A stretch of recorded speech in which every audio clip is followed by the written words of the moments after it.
haƙuri mai tadda rabo. A zamanin da an yi wata muguwar yunwa a dajin Madaɗai. Abinci ya yi ƙaranci sosai, dabbobi da yawa suka fara ramewa saboda matsananciyar yunwa. Kowa na ta faman neman abin da zai sa a bakin salati. Wata rana sai wasu gungun dabbobi suka gano wata bishiya mai ban al'ajabi a tsakiyar dajin da ba su taɓa ganin irinta ba a baya.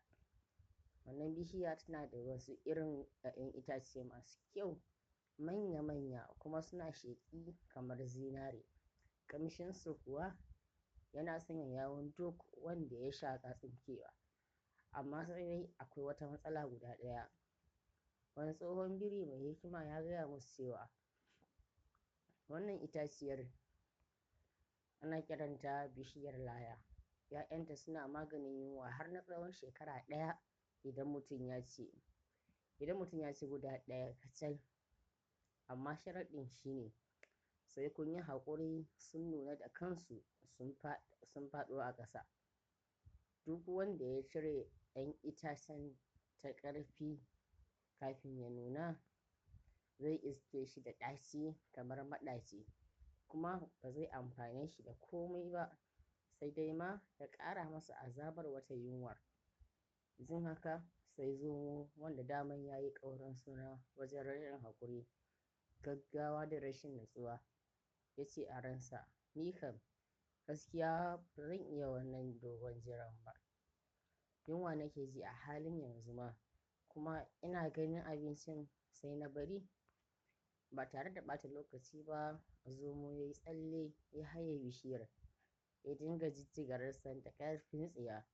Ya yi ta ƙoƙarin ciro 'ya'yan itacen da ƙarfi, da ƙyar ya samu ya ciro guda ɗaya wanda bai gama nuna ba. Da sauri ya kai gaigayarsa yana wani kanna ido. Ai kuwa nan take fuskar zomo ta yamutse, don itacen nan yana da wani irin ɗacin da bai taɓa jin irinsa ba a rayuwarsa. Kamar dai yadda birin nan ya faɗa, ga shi da tauri kamar dutse.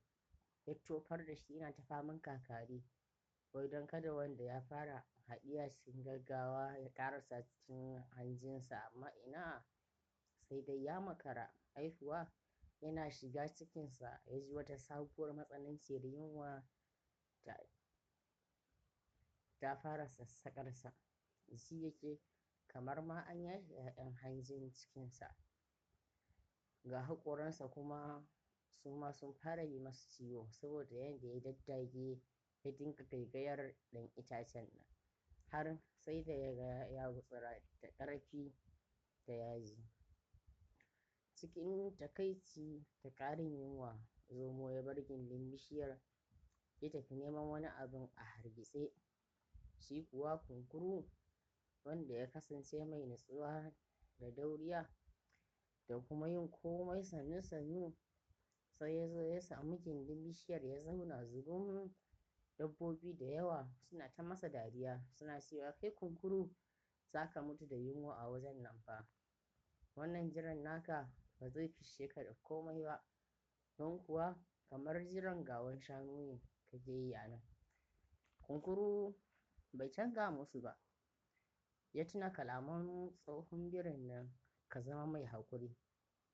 Kunkuru ya zauna a tsawon kwanaki 3 yunwa tana cinsa, amma ya daure, yana kallon yadda 'ya'yan itacen suke ƙara canza launi zuwa ruwan zinare da kuma ƙara fitar da daddaɗan ƙamshi.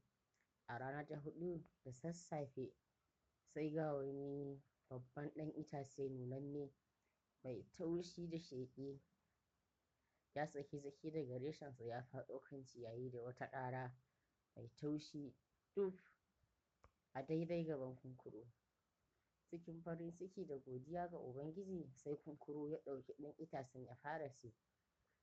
Zaƙi da daɗin da yake gare shi baya misaltuwa. Nan take ya ji ƙarfi ya dawo masa, cikinsa ya cika kuma ya ji kamar ba zai sake jin yunwa ba ma har abada. A lokacin ne zomo ya dawo yana ta Allah da harshe